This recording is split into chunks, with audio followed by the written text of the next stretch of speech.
The democracy is by the people and the people for the people. इतनी बड़ी बात कहने वाले अब्राहम लिंकन अमेरिका के 16वें प्रेसिडेंट। अगर आप भी उनका एक मजदूर के बेटे से लेकर अमेरिका की प्रेसिडेंट तक का सफर सुनेंगे तो आपकी आंखों में भी आंसू जरूर आ जाएगी। अपनी बुद्धि और ईमानदारी से अमेरिका से दास प्रथा को उठाए। यूएसए में उस टाइम सिविल वार चल रहा था। इतनी बड़ी देश को खंड विखंड होने से भी रोक लिए। अमेरिका से हमेशा के लिए काले गोरे का भेदभाव भी उठा लिए और आखिरकार देश के लिए अपनी जान को भी कुर्बान कर दिए। अब क्या थे उनकी सफर, कैसे बने एक मजदूर से अमेरिका के प्रेसिडेंट, चलिए जानते हैं आज के इस वीडियो में। अमेरिका की one of the best president Abraham Lincoln 12 फरवरी 1809 में यूएसए की केंटुकी में जन्म लिए। उनके पिता एक किसान थे और साथ ही साथ वो पढ़ाई का काम भी करते थे। अब्राहम लिंकन के जन्म के दौरान सिर्फ लकड़ी में बना हुआ एक छोटी सी घर था जो कभी कभार बरसात के दौरान टूट भी जाया करता था। पिताजी खेती करते थे, इसलिए भूखे प्यासे उनका गुजारा हो जाता था।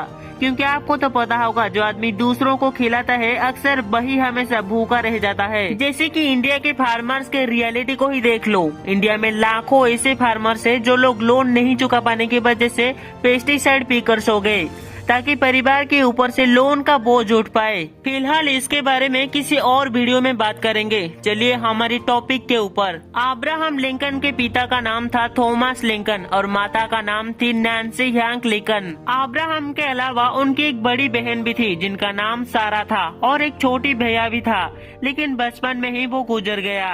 अब्राहम के जन्म की सिर्फ 2 साल बाद ही एक जमीन की विवाद में उनकी माता पिता को उनकी जमीन खोना पड़ा, जो लिंकन फैमिली के लिए बहुत ही बड़ी दुखदायक कहानी था।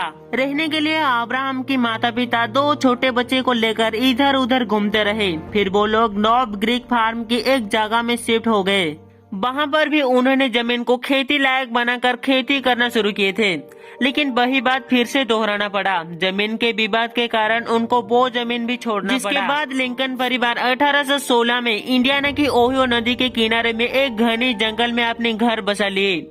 वहाँ पर भी उन्होंने खेती करना शुरू कर दिए। आज भी यहाँ पर उनके घर और खेतों को एक स्मारक के रूप में रखा गया है। 6 साल की उम्र में ही अब्राहम की एक पास के स्कूल में एडमिशन किया गया, लेकिन पैसों की कमी की वजह से किताब खरीदना तो दूर की बात, स्कूल की फीस तक नहीं भरा जा पा रहा था। हालांकि उनकी पढ़ाई लिखाई में बहुत ही शौक था, लेकिन उनको उनकी पढ़ाई शुरू करने से पहले ही छोड़ना पड़ा। किताब नहीं खरीद पाने की वजह से वो दोस्तों से किताब को उधार लेकर पढ़ाई करते थे, लेकिन उनके पिता उनकी पढ़ाई के सख्त खिलाफ थे।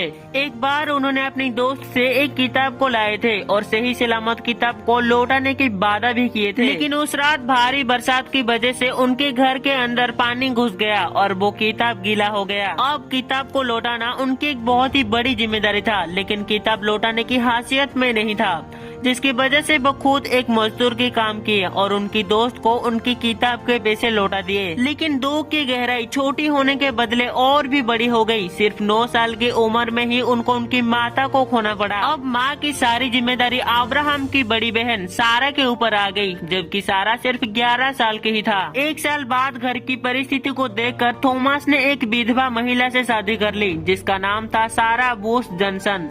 उस महिला के 3 बच्चे थे, लेकिन 3 बच्चे के बावजूद भी सारा ने कभी भी अब्राहम और उनकी बहन को एक सौतेली माँ की तरह ट्रीट नहीं किए थे। बल्कि अब्राहम प्रेसिडेंट होने के बाद एक इंटरव्यू में ये बोले थे, आज मैं जो कुछ भी हूँ उसका पूरा श्रेय मेरी माँ के ऊपर जाती है। अब्राहम की पढ़ाई के ऊपर रुचि देखकर उनकी सौतेली माँ उनके ऊपर पूरा सपोर्ट किया करते थे, लेकिन घर की हालातों को देखकर पिताजी पढ़ाई के सख्त खिलाफ थे।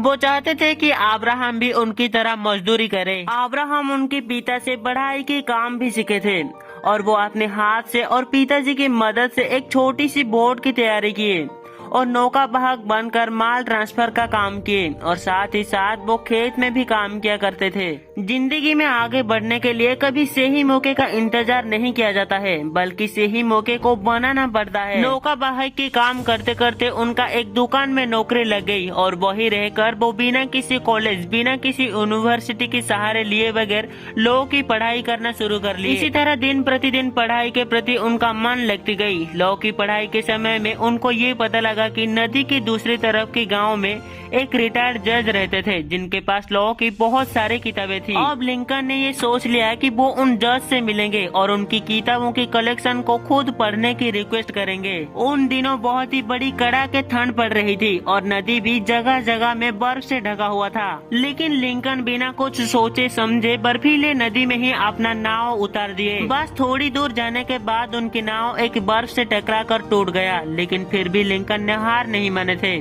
बर्फ की उस नदी में तैरकर इतनी ठंड में एक बड़ी हिम्मत के साथ नदी पार कर लिए और जाकर पहुंचे उस जज के घर में और उन जज को अपनी बुक्स को पढ़ने के लिए रिक्वेस्ट किए। उनकी लगन को देख करके जज ने हाँ कर दिया, लेकिन जितने दिनों तक वो वहाँ पर रुक कर बुक्स पढ़ रहे थे उतने दिनों तक लिंकन को जज की घर का सारा काम करना पड़ता था। वो उस जज के लिए जंगल से लकड़ियाँ लाते थे, घर की पानी भरते थे और भी सारे काम करते थे, लेकिन पारिश्रमिक के नाम पर वो सिर्फ बुक्स पढ़ सकते थे।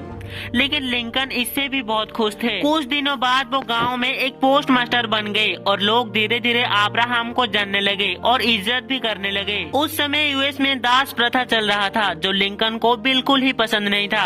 भला कोई क्यों किसी के गुलाम बनकर जिंदगी अतिबाहित करे। वो इस प्रथा को जड़ से उखाड़ना चाहते थे, इसीलिए वो राजनीति में प्रवेश किए और विधायक की चुनाव लड़े, लेकिन पहली बार में उनको हार का सामना करना पड़ा। राजनीति के चक्कर में वो अपनी पोस्ट मास्टर की नौकरी भी छोड़ दी थी और इसलिए उनके पास पैसों की बहुत कमी था। इस गंभीर समस्या के अंदर उनकी जिंदगी में एक लड़की का इंटरफेयर हुआ जिसका नाम था रूटलेस। लेकिन रूटलेस भी लिंकन के साथ ज्यादा देर तक नहीं रह पाई। बस कुछ ही दिनों के बाद रूटलेस की एक बहुत ही बड़ी गंभीर बीमारी में मौत हो गई।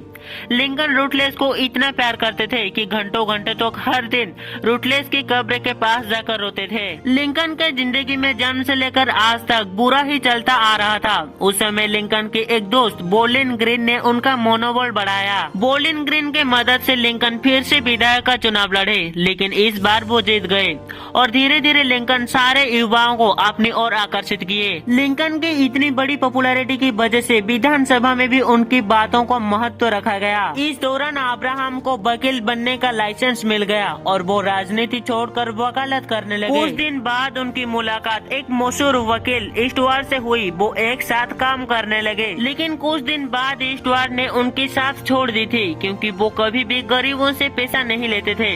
इस दौरान वो वकील बनने के बाद भी कभी अमीर नहीं बन पाए। अकेला ही सही, लेकिन लिंकन 20 सालों तक वकालत करते रहे, लेकिन वो अपनी जिंदगी में कभी झूठे मुकदमा नहीं लड़े थे। वकालत के दौरान उनकी बहुत सारी कहानियां लोगों के सामने आई।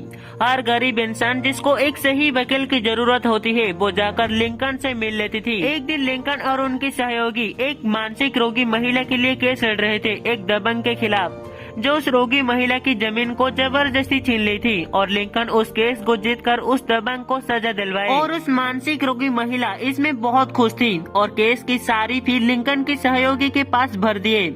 लेकिन लिंकन अपने हिस्से का फी उस गरीब महिला को लौटा दिए। जब उनकी सहयोगी उनको ये पूछा कि आपने ऐसा क्यों किया, तो लिंकन ने जवाब दिए कि एक गरीब महिला की पैसों को लेकर खाने की बदले मुझे भूखा मरना मंजूर है। सच में अमेरिका की बहुत ही बड़ी सौभाग्य है जिसने इतने बड़े ईमानदार आदमी को अपने प्रेसिडेंट के रूप में पाया। 1842 में लिंकन ने मैरी नामक एक लड़की से शादी कर ली।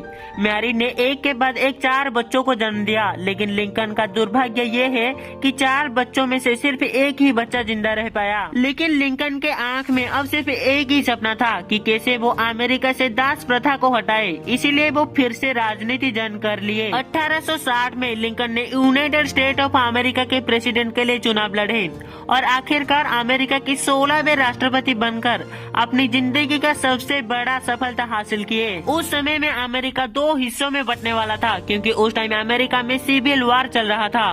लेकिन लिंकन ऐसा होने से पहले अमेरिका को अपनी पूर्व स्थिति में वापस ले आए और साथ ही साथ अमेरिका को दास प्रथा से मुक्त करवाए। 14 अप्रैल 1865 को अब्राहम लिंकन और उनकी वाइफ फोर्ड थिएटर में एक टीवी शो देखने आए थे, लेकिन उसी हॉल के अंदर एक मशहूर अभिनेता जॉन विल्केस ने उन्हें गोली मार दी थी और अगले ही दिन 15 अप्रैल को अब्राहम लिंकन की मौत हो गई थी। जिंदगी में अगर हमको सक्सेस चाहिए तो चाहे जिंदगी में कितने भी परेशानियां क्यों न आए, लेकिन अब्राहम लिंकन की तरह हमेशा उन परेशानियों का मुकाबला करना चाहिए, क्योंकि हार मानो नहीं तो कोशिश बेकार नहीं होती। कोशिश करने वालों की कभी हार नहीं होती। फिर मिलते हैं एक और महापुरुष की कहानी के साथ। तब तक के लिए चैनल को सब्सक्राइब करना मत भूलिएगा।